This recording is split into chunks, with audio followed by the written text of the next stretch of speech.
Monster Hunter. It's a series I've always been sort of indifferent with.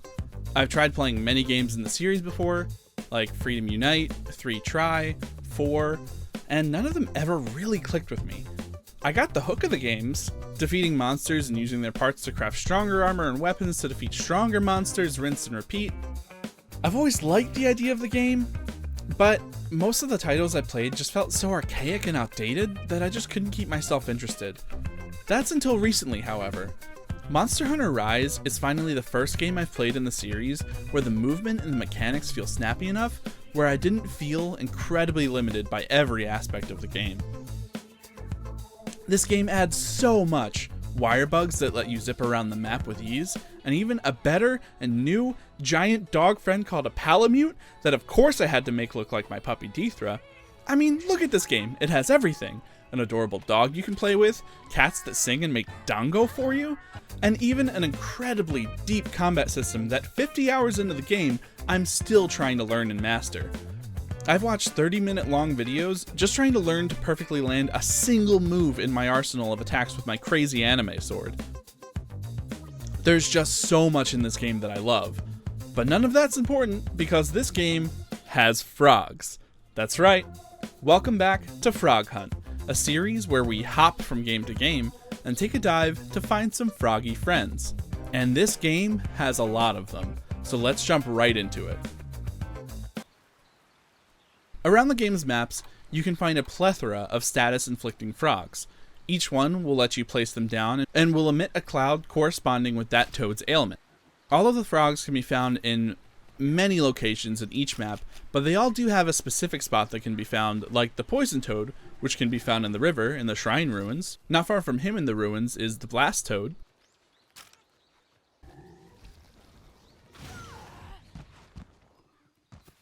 The paratoad can be found in the flooded forest in front of the large pyramid.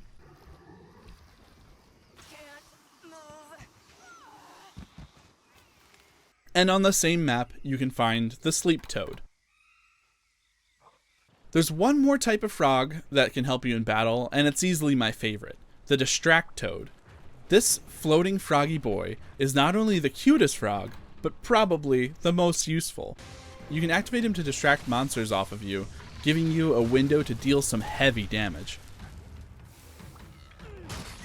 The last non-monster related frog I found was in the hub area. This old guy's riding a creature that looks suspiciously like a frog, and this guy just tortures the dang thing by holding dango right in front of its face. On a side note, if you've never tried dango before, please do. The stuff's amazing. You can make it super easy to by combining 100 grams of rice flour with 100 grams of glutinous rice flour, two things that can be easily found at any Asian grocery store for cheap. Combine that with 160 milliliters of warm water, mix that up until it has, and I quote, the consistency of an earlobe. Once that comes together, roll them into evenly sized balls, bring a pot of water to a boil, and plop them in. In about 3 to 4 minutes, they should float, and you can take them out and place them on some paper towels to dry. In a separate pot, combine 4 tablespoons of sugar, 2 tablespoons of mirin, 2 tablespoons of soy sauce, 150 milliliters of water, and 2 tablespoons of a cornstarch slurry. Bring it up to temp until it's a sweet, thick sauce. Grill those dango, and bam, you got some Mitarashi dango.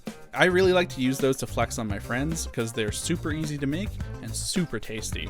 One of my favorite things to bring to any grilling event. Anyway, back to frogs.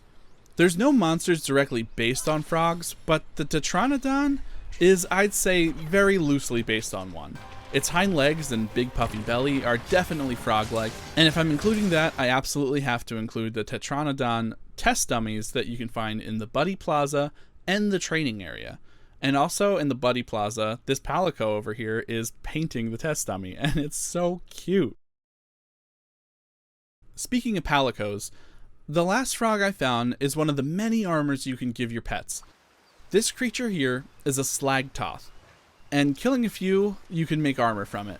While it doesn't look like a frog for humans, the Froggy Palico armor is absolutely adorable. And that is all the frogs that I found in Monster Hunter Rise. And with a really large expansion coming at the end of April, there could be even more very soon. So stay tuned, and thank you for watching Frog Hunt.